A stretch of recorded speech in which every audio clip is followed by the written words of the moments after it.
بسم الله الرحمن الرحيم. الحمد لله الملك المعبود ذي العطاء والمن والجود واهب الحياة وخالق الوجود الذي اتصف بالصمدية وتفرد بالوحدانية والملائكة وأولو العلم على ذلك شهود. وأشهد أن سيدنا محمدا عبده ورسوله ذو الخلق الحميد والرأي الرشيد والقول السديد، بلغ الرسالة على التحديد وأدى الأمانة دون نقص أو مزيد، أرشدنا إلى طريق الهداية والتسديد. إن شاء الله الباري زاري ما استوساتشو قداي يوندنت مقلجوش በቁርአን ውስጥ አላሁ ሱብሓነሁ ወተዓላ ስለ ወንዶች ምን ብሏል? የወንድነት መገለጫ የተባሉት ቁርአን ውስጥ ምን ነገሮች ናቸው? እነሱ ነገሮች በወፍ በረር እንቃኛለን ኢንሻአላህ። አላሁ ሱብሓነሁ ወተዓላ ከወንዶች ተርታ እንዲያሰልፈንና እነዚህ ወንድ የተባሉትን አካላቶች ገጸ ባህሪ እንድንላበስ ቁርአን ውስጥ አላሁ ሱብሓነሁ ወተዓላ ወንድ ብሎ የጠራቸው ሰዎች እነማን ናቸው? ምን መስፈርት ያሟሉ ሰዎች ናቸው? የመጀመሪያው አላሁ ሱብሓነሁ ወተዓላ ወንዶች ናቸው ብሎ የጠራቸው ባሮቹ የገቡትን ቃል ኪዳን በገቡት ቃል ኪዳን መሰረት ጥንቅቅ አርገው ያሟሉና የፈጸሙ ባሮች ናቸው። قال الله سبحانه وتعالى من المؤمنين رجال صدقوا ما عاهدوا الله عليه فمنهم من قضى نحبه ومنهم من ينتظر وما بدلوا تبديلا. من المؤمنين رجال صدقوا ما عاهدوا الله عليه كأمانوች መካከል በእነርሱ ላይ ለአላሁ ሱብሓነሁ ወተዓላ የገቡትን ቃል ኪዳን በገቡበት በእውነት የፈጸሙ ጀግኖች አሉ ይላቸዋል። فمنهم من قضى نحبه ከነዛ ከወንዶቹ ከጀግኖቹ መካከል ስለቱን የፈጸመ ለሃይማኖቱ ሲል የተገደለና የተሰዋለ ህይወቱን ለእምነቱ የሰጠ ወንድ። ومنهم من ينتظر ከነዛ ከወንዶችና ከጀግኖች መካከል ደግሞ ለርሱ ገና ቃል ኪዳኑን ለመፈጸም የሚጠባበቅ አለ።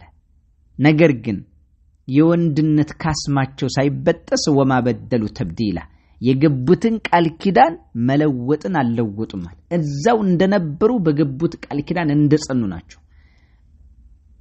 ከፊሉ የገባውን ቃል ኪዳን ፈጽሞ ተሰውቷል ለእስልምና ሲል፣ ከፊሉ ደግሞ ለመሰዋት ህይወቱንም ቢሆን ለእምነቱ ለመስጠት ተዘጋጅቶ እየተጠባበቀ ነው ያለው እንጂ አንዳቸውም ቃል ኪዳናቸውን አላጠፉም። እነዚህ ወንዶች ናቸው ይላቸዋል።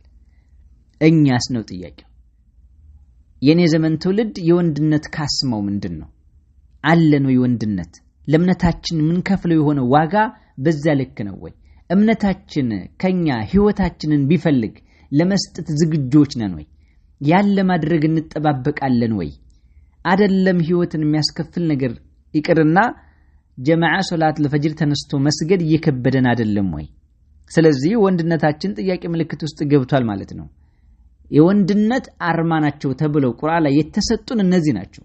ከፊላቸው ቃል ኪዳናቸውን ፈጽመው የሞት ጽዋን የተጎነጩ ለእስልምና ሲል፣ ከፊላቸው ደግሞ ያንን የሞት ጽዋ ለመቀበል የሚጠባበቁ ቃል ኪዳናቸውን በፍጹም ያላፈረሱ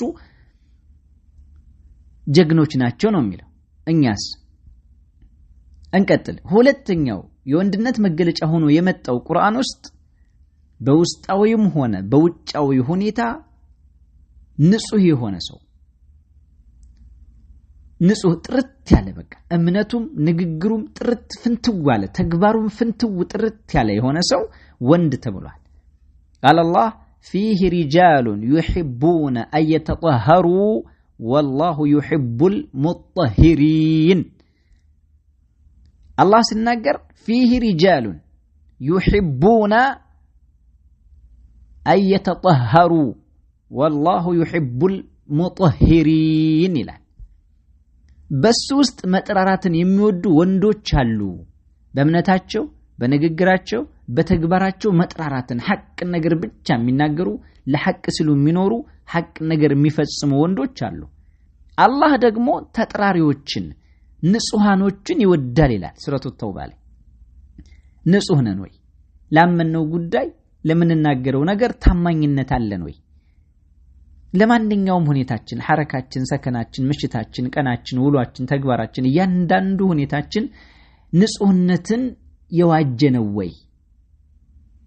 አላሁ ሱብሓነሁ ወተዓላ ወንዶች ብሎ የጠራቸው ሪጃል ብሎ የጠራቸው ንጹሃኖች ናቸው።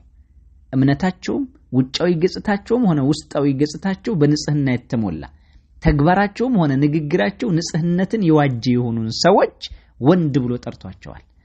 ነን ወይ? ራሳችንን መፈተሽ ነው።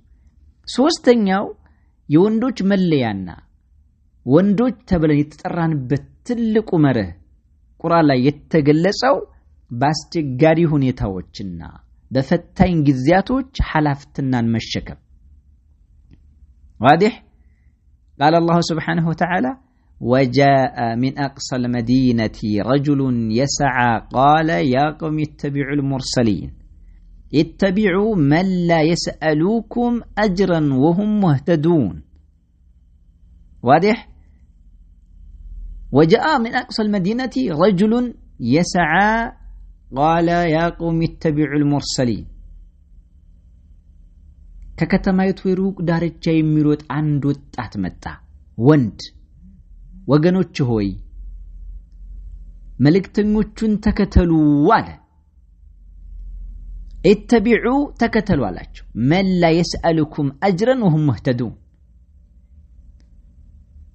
እነርሱ ቅኑን መንገድ የተመሩ ሲሆኑ ዋጋን የማይጠይቋችሁን ሰዎች ተከተሏቸው። እነዚህ የእውነት ሐቅ መሪ ተጣሪና የሐቅ መሪዎች ናቸው። መልእክተኞችን ተከተሏቸው ብሎ መጣ። በዛ ሰዓት በዛ ዘመን ነብያቶችን ተከተሉ ብሎ መናገር ምን ያክል ዋጋ እንደሚያስከፍልና ምን ያክል ወኔና ሞራል ምን ያክል ጀግንነት ምን ያክል ድፍረት እንደሚያስፈልግ ግልጽና ግልጽ የሆነ ነገር ነው። እኛስ ዛሬ ሐቅን ለመናገር ሐቅን ለመመስከር ተውሂድን ለመዘመር የቢድዓና ሽርክን ለመፋለም ምን ያክል ወንድነትና ምን ያክል ወኔ ያለን ራሳችንን መፈተሽና መጠየቅ ነው። አራተኛው የወንዶች መለያ ተደርጎ የቀረበው እውነት መከተልና ሐቅ መናገር ነው። قال الله سبحانه وتعالى وقال رجل مؤمن من آل فرعون يكتم إيمانه أتقتلون رجلا أن يقول ربي الله. بفرعون زمن دمه የሚገርም ወንድነት የሚገርም ድፍረት የሚገርም ሞራል የሚገርም በእምነት መተማመን የሚገርም ጽናት። وقال رجل مؤمن አማኝ ሆነ አንድ ወንድ ጀግና እንደዚህ አለ።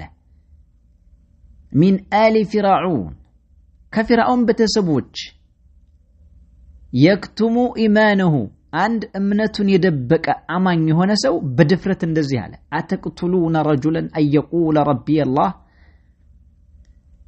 ጌታዬ አላህ ነው አላህን ነው ማመልከው አላህን ነው ምገዛው ስላለ ብቻ አንድን ወንድ ትገላላችሁን ብሎ በድፍረት አናገራቸው። በፊርዓውን ዘመን ከፊርዓውን ቤተሰብ አንድ ጀግና የሆነ ወንድ ይሄን ቃል መናገር ምን ያክል ዋጋ እንደሚያስከፍል ምን ያክል ጀግንነት እንደሚጠይቅ ምን ያክል ድፍረት እንዳለው ምን ያክል የእምነት ጽናት እንዳለው ምንም ማብራራት አይፈልግም እኮ። ከሸምሲ في ربيعة النهار ግልጽ ያለ ነገር ነው። ፊርዓውን የአምባገነኖች መሪ ነው። አይደለም ተናግረውት ወንድ እንዳይፈጠር እያለ ወንድን ሁሉ የሚጨርስ አምባገነን የሆነ አነ ረብኩም الأعلى ሚል አምባገነን የሆነ የአምባገነኖች ሞዴል የሆነ አላሁ ሱብሓነሁ ወተዓላ ከባድ የሆነ አያያዝ ይዞ የገደለው ያጠፋው አምባገነን ንጉስ ነው። እዛ ሰው ፊት እኔ ጌታ ነኝ የሚል አካል ፊት ይሄ ጀግና ምን አለ? يوم من آل فرعون كفرعون بيتسبوشونه أتقتلون رجلا أن يقول ربي الله ጌታዬ አላህ ነው አላህን ነው ማምነውና ምገዛው ስላለ ብቻ አንድን ወንድ ትገላላችሁ ወይ ነውር አይደለም ወይ ብሎ በድፍረት አናገራቸው። ይሄ ነው የጀግኖች ሰገነት የጀግኖች ልክና መጠን ይሄ ነው። አምስተኛ የወንድነት መገለጫው አማላይ ነገሮች ሲገጥሙት መጽናት። ዱንያ ሊሆን ይችላል ቁስ ነገር ሊሆን ይችላል ፈታኝ የሆነ የሴት ጉዳይ ሊሆን ይችላል መሰል የሆነ ነገር ከዲንህ ሊያዘናጋ የሚችል ነገር ሲያጋጥምህ ዲንህን አስበልጠህ ከሁሉም ነገር እጅ ባለ መስጠት ላይ እድንህ ላይ መጽናት አለ ወይ? በእኔ ዘመን ወጣት ይሄ ነገር ይስተዋላል ወይ? እኔንም እናንተንም አላሁ ሱብሓነሁ ወተዓላ ያጽናን አላህ ያቅናን እንጂ ያለንበት ሁኔታ ከባድ ነው። አማላይ ነገር ወስዋስ ነገር ሲመጣ ከአላሁ ሱብሓነሁ ወተዓላ ዲን ሊያሸሽህ የሚችል ከሱና ሊያሸሽህ የሚችል ከተውሂድ ሊያሸሽህ የሚችል ከአላሁ ሱብሓነሁ ወተዓላን ከማውሳት ሊያሸሽህ የሚችል አማላይ ነገር ወስዋስ ነገር ሲመጣብህ ያን ነገር አስበልጠህ የጌታህን እምነት የአላህን ጥሪ የጌታህን ትእዛዝ አስበልጠህ ከሚወሰውሰው ነገር መታቀብ ትችላለህ ወይ? قال الله سبحانه وتعالى من على رجال لا تلهيهم تجارة ولا بيع عن ذكر الله اللهن كما وساتنا صلاة كمسجد زكانم كمستت نقدم هنا شياجم يما تللاتشو وندوش ناتشو على الله لا الله سيلو السو لما قزاز سيلو يا الله انتزاز لما كبر سيلو يكلكلو لما كلكل سيلو نقدم هنا شياج مسلي هنا مياماللي هنا نقر አይማርካቸውም ከምንም ነገር በላይ ዲናቸውን ያስበልጣሉ ከምንም ነገር በላይ የጌታቸውን ትእዛዝ ይጠብቃሉ ከምንም ነገር በላይ አላህ የከለከላቸውን ክልከላ ይጠነቀቃሉ እነዚህ ወንዶች ናቸው ነው ያለው እኔና እናንተስ ስድስተኛው የወንድነት መገለጫ ጀግንነትና ቸርነት የሞራል ከፍታ ያለህን ነገር መስጠት ቸር መሆን قال الله سبحانه وتعالى فسقى لهما ثم تولى إلى الذل نبي الله موسى عليه السلام ለሁለቱም ለነዛ መዲን ወንዝ ላይ ከገባ በኋላ ለነዛ ንስቶች ካጠጣላችሁ በኋላ ከብቶቻቸውን ፍየሎቻቸውን ካጠጣላችሁ በኋላ ከዚያም ውለታ ሳይቆጥር ጉዳያቸውን ከፈጸመላችሁ በኋላ ወደ ጥላ ስር ዘወር አለ إلى الذل ሚለውን ابن عباس እና ابن مسعود ሲናገሩ جلس تحت الشجرة ጉዳያቸውን ከፈጸመላቸው በኋላ ሴቶች ናቸው አቅም የላቸውም ታሪኩ ረጅም ከመሆኑ ጋር ያን ነገር ከፈጸማትላቸው በኋላ ውለታ መቁጠር አልፈለገም ማድረግ ያለበትን ነገር አደረገ ገለል አለ خلاص ይሄ ነው ወንድነት ማለት ከዛስ فجاءته إحداهما تمشي على استحياء ከሁለቱ አንደኛይቱ በፍርሃት ወደሱ በመሄድ መጣችሁ ابن عباس رحمه رضي الله عنه ሲናገሩ صار موسى من مصر إلى مدين وإن بطنه لاصق بظهره من الجوع إذن ساعة نبي الله موسى عليه السلام كمصر كجبس مدر ወደ መዲን ወንዝ ሸሽተው ሲሄዱ ህዝቦቻቸው አባረዋቸው ሲሄዱ በጣም አስቸጋሪ ሁኔታ ላይ ነበሩ ሆዳቸው ከረሃብ የተነሳ ጀርባቸው ጋር ተጣብቆ ነበር ይላል ኢብኑ አባስ ረዲየላሁ ዐንሁ ሲናገሩ በዚህ ሁኔታ ላይ አንዷ ሴት እነዛን ከብቶቻቸውን ካጠጣላቸው ሴቶች መካከል አንዷ ወደሱ በሐያ በሰኪና በወቃር በሐፍረቱና መጣችው ምን አለችው قالت إن أبي يدعوك ليجزيك أجر ما سقيت لنا أباتي لن يتطهلنن واغا ليسطه يطرحال አለችው ያደረከው ነገር ቀላል ነገር አይደለምና ለዚህ ደግሞ የሆነ ነገር ያስፈልጋል እና ለዚህ ጉዳይ ፈልጉ አባቴ ይጠራሃል አለችው እህቶች ልብ በሉ የመጣችው አመጣጥ በስትህያ ነው በሐያ በሰኪና በወቃር አለባበሷን ጠብቃ እንደሆነም ዑመር ኢብኑ ኸጣብ ረዲየላሁ ዐንሁ የተናገሩበት ተጨባጭ አለ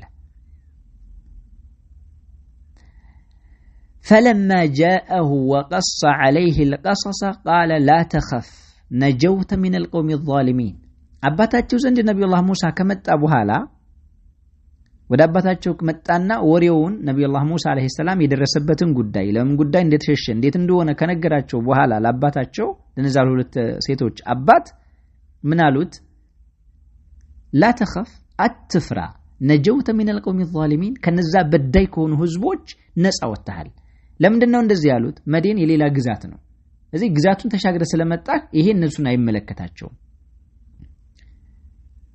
ስለዚህ አሁን ነፃ ወጣሃል አሉት እዚህ ላይ ይሄ ሰውዬ ማን ነው እነዛ ሁለት ንስቶች አባት ማን ነው በሚባለው ነገር وقد اختلف المفسرون في هذا الرجل በዚህ ሰው ሙፈሲሮች ኺላፍ አላቸው ማን ነው በሚለው ነገር አብዛኞቹ ዑለሞች ይሄዱበት ሹዓይብ አለይሂ ሰላም እንደሆነ ይነገራል الذي أرسل إلى أهل مدين ود مدين هزبوت جتلاك ونبي الله شعيب سلوهنا وهذا هو المشهور عند كثير من المفسرين وقد قاله الحسن البصري رحمه الله وغيره واحد من ورواه ابن أبي حاتم النزي مسل يون رواية وجه نبي الله شعيب عليه السلام من دونه تناقروا المالتنا بارك الله فيكم سلزي على أي حال نبي الله موسى عليه السلام يوندوش كنا مره لك تدرجوا تكملوا بمن بسروت يندانو ነገር ተቸግረው እርቧቸው ሆዳቸው ጀርባቸው ጋር ተጣብቆ እንኳን እንደውለት አልቆጠሩም ያን ነገር ታቅማቸው በላይ ሆኖ ያንን ሁሉ ነገር ዋጋ ከፍለው ደክመው ከብቶቻቸውን ካጠጡላቸው በኋላ ምንም ነገር ሳይጠይቁ ገለል ብለው ከዛፍ ስር ተጠለሉ እርቧቸው ተቸግረው ታርዘው በዛ ሁኔታ ውስጥ ወንድነት ይሄ ነው ውለታ ለመጠበቅ ነው ሊላሂ ሱብሓነሁ ወተዓላ ብለህ ያደረግከውን ነገር እንደዚህ ውለታ መጠበቅ የለብህ ኢላ ሚን ዒንዲላሂ ሱብሓነሁ ወተዓላ ሰባተኛውና የመጨረሻው ምንድነው እሱ የቤተሰብ ሐላፍትናን መሸከም የወንድነት መርህ ነው قال الله سبحانه وتعالى الرجال قوامون على النساء بما فضل الله بعضهم على بعض وبما أنفقوا من أموالهم الله ሲናገር ወንዶች በሴቶች ላይ ቋሚ አሳዳሪዎች ናቸው አዎ بما فضل الله بعضهم على بعض وبما أنفقوا من أموالهم الله سبحانه وتعالى ከፊላቸውን በከፊሉ ላይ በማብለጡና ወንዶችን ከገንዘቦቻቸው ለሴቶች በመስጠታቸው ሐላፍትና ጥሎባቸዋል አዎ الرجال قوامون على النساء بما فضل الله بعضهم على بعض وبما أنفقوا من أموالهم ይሄ ነው ሐላፍትናው ሴቶችን መንከባከብ የቤተሰብ ሐላፍትነት ተጠያቂነት በወንድ ጫንቃ ላይ ነው ያለው ከዛም አላህ ምን አለ فالصالحات قانتات حافظات للغيب بما حفظ الله መልካሞቹ የሆኑ ሴቶች ለባሎቻቸው ታዛዦችና አላህ Subhanahu Wa Ta'ala ባስጠበቀው ነገር የሩቅን ጠባቂ የሆኑ ፍጥረቶች ናቸው ቤታቸውን የምትጠብቅ የምትንከባከብ ባሏ ሲኖር የምታከብር ባሏ ራቅ ያለ ጊዜ ቤቷን የምትጠብቅ የሆነች መልካምነት መገለጫ ያላት ሴት ናት واللاتي تخافون نشوزهن فعظوهن واهجروهن في المضاجع واضربوهن ሲያስፈልግ ነው እነዚያንም ማመጻቸውን የምትፈሩትን ገስጿቸው አመጻቸው ሲበዛ በብዛት ምላሳቸው ነው የሚረዝመው እንደዛ ሲሆን መገሰጽ ያስፈልጋል ከዛስ فعظوهن ገስጿቸው واهجروهن في المضاجع በመኝታ ቦታም ደግሞ ለዩአቸው ተዕዲብ እንዲይዙ ሲያስፈልግ ደግሞ ወድሪቡሁና ሳካሳት ታደርሱ በጥፋታቸው ልክ ቆንጠጥ ያስፈልጋል ማለት ነው فإن أطعنكم فلا تبغوا عليهن سبيلا إن الله كان عليا كبيرا إلى الله سبحانه وتعالى ከታዘዟችሁ በእናንተ ቁጥጥር ስር ከሆኑ አደብ ካላችሁ ለመጨቆም ብላችሁ ግን በእነሱ ላይ መንገድን አትፈልጉ ድንበር ማለፍ የለባችሁም إن الله كان عليا كبيرا الله سبحانه وتعالى የበላይ እና ታላቅ የሆነ ጌታ ነው ለሁሉም ፍትህ ያስፈልጋል ይላል አምላካችን አላህ Subhanahu Wa Ta'ala ስለዚህ እነዚህ አሁን የዝርዝርናቸው ሰባት አይነት የወንድነት ባህሪ ቁርአን ላይ ወንድ የሚባሉት ፍጥረቶች የፈጸሟቸው ገድሎች ናቸው ከነዚህ ከሰባቶቹ የወንድነት ካስማና የወንድነት መጠን ውስጥ እኔናንተ ዘንድ የትኛው ነው ያለው አላህ Subhanahu Wa Ta'ala ከነዚህ ወንዶች ባህሪ ይቀላቀለን ከሌለንም አላህ Subhanahu Wa Ta'ala ከዛሬ ጀምሮ አላህ ይወፍቀን አላህ ወንድ አድርጎ በእምነታችን ምንጸና የአላህን Subhanahu Wa Ta'ala ክልክል ምንጠብቅና ትእዛዙን ምንፈጽም አድርጎ በዲናችን በተውሂዳችን በሱናችን ላይ በእያንዳንዱ ሐላፍትናችን ላይ ተወጥተን ወንድ ሆነን ኑረን ወንድ ሆነን ምንሞት አላህ አድርገን ይሄን ለማስተዋወስ ነው اللهم ارنا الحق حقا وارزقنا اتباعه وارنا الباطل باطلا وارزقنا اجتنابه ያልኩ ንግግሬን ቋጫለሁ والسلام عليكم ورحمة الله وبركاته